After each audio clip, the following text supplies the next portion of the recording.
Olá, camaradas, amigas, amigos. Eu estou improvisando aqui um espaço no espaço do hotel, né, em um horário mais tranquilo para gravar um vídeo que eu quero gravar há alguns dias, acho até algumas semanas, com a questão que eu coloco já no título: Lula pode ganhar no primeiro turno e Bolsonaro também pode. Né? Eu quero trazer aqui alguns elementos para refletir sobre isso. Ao final do vídeo, eu vou explicar um pouquinho qual é o projeto do Eleições à Esquerda que está começando agora. Uma ação propriamente, né? Quais são os objetivos dessa nossa ação, dessa ação das pessoas que estão engajadas nesse projeto. Bom, é muito raro, foram pouquíssimas as vezes que a gente teve uma eleição definida no primeiro turno. Não é? Será que esta eleição ela pode ser definida no primeiro turno? Então, para a gente analisar isso, eu vou fazer três reflexões. A primeira é um panorama das eleições passadas, segundo é um panorama das pesquisas e terceiro é um panorama, análise do momento, análise da conjuntura.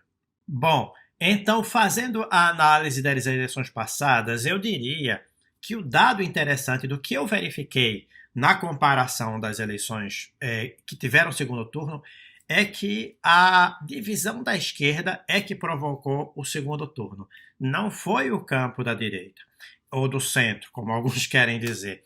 Então, durante muito tempo existiu o PSDB, né, como força política do status quo, e o campo da esquerda é que as inovações é que provocaram o segundo turno. Veja, em 89, duas figuras ascendentes, Lula e Brizola, né, tem uma postura ascendente e Lula vai para o segundo turno. 89, a primeira eleição, primeira eleição presidencial com o segundo turno. Depois tem o hiato do Plano Real, com Fernando Henrique ganhando no primeiro turno. Depois a gente volta a 2002, quando Lula ganha. Quem são os dois nomes? Ciro, que naquela época não se apresentava tanto de esquerda, mas era fato novo como gestor competente, e Garotinho, né? Garotinho, na época, numa linha populista em ascensão, se não me falha a memória, pelo PSB. Então a gente tinha aí um campo mais centro-esquerda. 2006, governo Lula já existente. Quem é que provoca o segundo turno? Heloísa Helena e Cristóvão Buarque somados superam 9%, 9 ponto, um pouquinho por cento. Heloísa Helena, do PSOL, deputada rompida com o PT que construiu o PSOL, Cristóvão Buarque, ex-ministro do governo Lula, que também rompe e que se posiciona e que ocupa aí algum espaço. Então, em 2006, mais uma vez a gente tem esse efeito. 2010, Marina, que também ex-ministra, né, se propõe como uma alternativa. Em 2014, né, o nome seria Eduardo Campos, né, mas que já estava num processo, estava caindo nas pesquisas quando acontece o acidente. Marina de vice assume, cresce no clima da comoção e quase vai para o segundo turno, inclusive tirando Aécio. Aí tem toda uma história que merece análise própria, mas que aqui eu não vou fazer. E 2018, Ciro também num discurso de esquerda, um discurso nacionalista e um discurso de alternativa ao PT. Então, uma coisa que a gente pode observar nesses períodos todos é que o segundo turno, né, do passado, é que o segundo turno se deu muito pela divisão das esquerdas, digamos assim, tá? Divisão do voto, divisão do eleitor que vota pela esquerda, que principalmente em setores que tentavam navegar numa alternativa ao petismo, não no antipetismo, mas numa alternativa ao petismo, numa crítica, enfim, né? Inclusive porque em certos períodos o PT era governo. Bom, este dado é interessante, não é? Porque nas eleições atuais não existe essa alternativa à esquerda. Eu vou comentar daqui a pouco o fator Ciro, tá? Mas por enquanto eu quero que você guarde esse fato. As eleições passadas levaram ao segundo turno por uma divisão da esquerda. Bom, agora eu vou mostrar para você uma comparação das últimas pesquisas que nós tivemos. Né? O que é que a gente tem aí das pesquisas? Eu fiz aqui esse cenário, que é o seguinte: XP e PESP. Lula 44%, Bolsonaro 31%. A soma de Bolsonaro com os outros candidatos dá 46%. Né? Na Exame Ideia, no cenário 1, que é com Dória, Lula 42% e a soma dos demais dá 52. No cenário 2, que é com Leite, Lula 43, a soma dá 53. Poder Data, Lula 40 e a soma dos demais 49. BTG Pactual, Lula 41, a soma deu 48. E Paraná Pesquisas, bem semelhante, Lula 40, a soma 48,9. Uma coisa interessante aqui é que a gente vê que Dória patina, né, nos 3%, e Leite não gera grande mudança. A gente vê também que os outros candidatos, Tebet tem uma pesquisa que chega a 3%, mas em várias está só com 1%. A mesma coisa acontece com Janones, e a gente não vê. Quem tem alguma densidade é Ciro. Ciro varia entre 5% e 10% nas pesquisas. Bom, e um dado importante é que enquanto eu gravava este vídeo, saiu a pesquisa Quest, em que Lula tem 46% dos votos e a soma dos outros candidatos dá 44%. Logo ele ganharia no primeiro turno. Enfim, não muda muito, tá? Porque as pesquisas precisam ser vistas em seu conjunto. Nunca é bom você se focar numa, escolher uma em detrimento de outra. Mas é sempre bom também você verificar as várias, porque elas apontam tendências, elas apontam momentos. E realmente esse sinal de que a candidatura Lula volta a crescer, né, ela é um sinal forte, é um sinal visível. Então reforça, né, essa pesquisa não altera esses números que eu já lhe passei e reforçam o raciocínio que a gente vai construir a partir de agora. Bom, disso que eu te apresentei, o que é que eu quero evidenciar? Primeiro aspecto, a direita ela está claramente definida por Bolsonaro. O status quo está claramente definido por Bolsonaro, tá? É claro que pode acontecer o imponderável, né? E tudo mudar, a conjuntura mudar. Né? Não há determinismo na política. Mas o que a gente vê em termos concretos é que a direita está consolidada em Bolsonaro. A esquerda está consolidada em Lula. Ciro, que na eleição passada teve vigor como um voto crítico à esquerda, não é?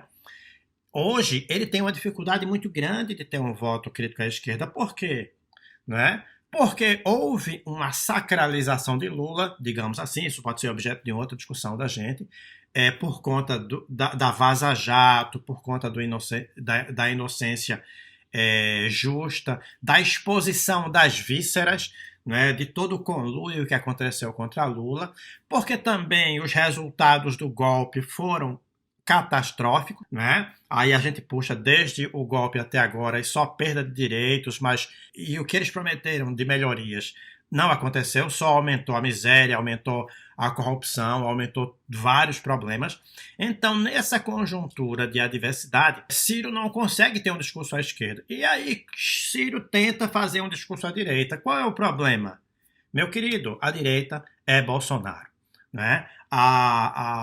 Não há espaço para Ciro. E é por isso que ele vai... Esse movimento dele, né, de ir para a esquerda e ir para a direita, eu acho que o fragilizou ainda mais.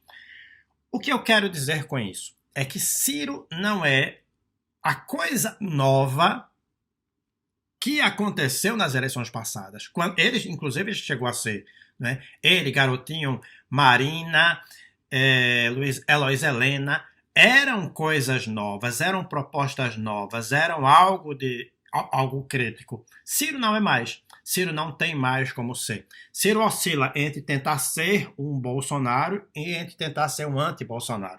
E nisso ele vai se perder. Segundo fator, esse inocentamento de Lula, essa sacralização de Lula, como eu vou chamar, né? E essa consolidação de Bolsonaro, a campanha mal começou. Quando a campanha começar, eles vão ter uma força gravitacional fortíssima. E essa força gravitacional vai fazer com que o eleitor migre para esses dois lados. E quem está aí no meio, que não tem nada de novo a oferecer, diferente das eleições passadas, né, vai ser esmagado. Tá? O eleitor, como já tem, né, a gente já vê várias pessoas, eleitores da chamada terceira via, tanto declarando voto em Lula quanto declarando em voto aderindo ao Bolsonaro, né? o que a gente vai verificar é que essa força com a campanha tende a aumentar. E por isso eu acredito que as eleições têm um grande potencial para serem resolvidas no primeiro turno. Isso, de certa forma, é um alerta, tá? Sim, é um alerta. Esse canal de debates não é um canal aleatório, é um canal para reflexão, mas é um alerta no sentido de que, e aí eu vou responder a segunda questão, tanto Lula pode ganhar quanto Bolsonaro pode ganhar. A conclusão que eu fiz foi o seguinte, é que vai haver um esmagamento de quem não é Lula e Bolsonaro, a votação vai minguar e pode ser, existe uma grande possibilidade de que esse setor, Ciro, Dória, e quem sobreviver até as eleições, esse setor não tenha votos suficientes para garantir um segundo turno. Primeira possibilidade forte, fruto da existência de dois polos bem definidos nessa eleição. Mas a segunda questão é que, apesar das adversidades que Bolsonaro está enfrentando, não devemos subestimar, como muitos amigos, infelizmente, nas eleições passadas subestimaram Bolsonaro. Eu estava lembrando, antes de gravar esse vídeo, que conversava com um amigo e dizia, olha, um ano antes da eleição de Bolsonaro, meu temor é Bolsonaro. E esse amigo, bastante experiente, dizia, não, Bolsonaro não tem nem 10%. E ele ganhou a eleição. Nós subestimamos muito a direita todo esse tempo, desde o não vai ter golpe até o Bolsonaro não passa de 10% nas eleições. Não, o Bolsonaro é um louco, é um burro, e isso ele está se demonstrando que não é, porque ele tem usado o poder. A ânsia do poder do bolsonarismo, deste neofascismo que está pronto, e junto com a elite que odeia os pobres, isso ainda pode gerar todo tipo de movimentos. Eles ainda não abriram a caixa de ferramentas, né? E essa é a conclusão, então, desse vídeo, tá? No que tange, daqui a pouco eu vou explicar por quê. Daqui a pouco eu vou explicar o porquê deste canal. Mas este vídeo é para dizer o seguinte, somente povo na rua, mobilizado, é que pode garantir a vitória de Lula. Essa ideia de que Lula que está ganha, seja no primeiro turno, é um canto da sereia. Nós não podemos relaxar, nós não podemos nos acomodar e pensar somente em, no dia da eleição, chegar para votar. É preciso que haja um processo, é preciso que haja uma mobilização. Tá? Este canal vai discutir também o que é esse processo, o que é essa mobilização e quais os efeitos dessa mobilização. Por enquanto, eu vou te indicar o seguinte, que somente o povo na rua mobilizado, né, para garantir eleições livres e para garantir que a derrubada do fascismo, a derrubada do liberalismo, né, e uma bandeira de direito, uma luta por uma bandeira de direitos populares, somente um povo mobilizado é que será capaz de garantir uma vitória nesta eleição e ganhar e reverter e alterar a conjuntura em que nós vivemos. Então, resumo da ópera, Lula pode ganhar no primeiro turno? Pode, na minha opinião, há uma forte tendência por conta da força gravitacional da candidatura de Lula e da força atrativa, né, a força de atração de Lula e de Bolsonaro e do esmagamento do que chamam de terceira via. Segunda questão, Bolsonaro também pode. Quando eles ainda não abriram a caixa de ferramenta deles e o status quo, não apenas o neofascismo vai operar, mas o status quo também vai operar, né? Terceira questão, o que fazer? A gente precisa ganhar as ruas, a gente precisa criar comitês de mobilização pela candidatura Lula, né? Aglutinar as pessoas onde nós estivermos e isso transformar numa série de mobilizações de rua que garanta a vitória política. Né? Não pode ser uma vitória burocrática, não pode ser uma vitória só de voto, tem que ser uma vitória de mobilização. Bom, agora eu vou explicar o que é esse canal. Esse canal é destinado aos amigos, às pessoas próximas, em que eu e outras pessoas queridas, como Serginho, Fred, que você vai conhecer por aqui Tainan. A gente vai trazer algumas discussões sobre temas interessantes, sobre temas relacionados às eleições, tá bom? Então, nos acompanha. Se você está achando interessante essa ideia, curta e compartilhe com as pessoas que você acha, a quem você interessa, este vídeo.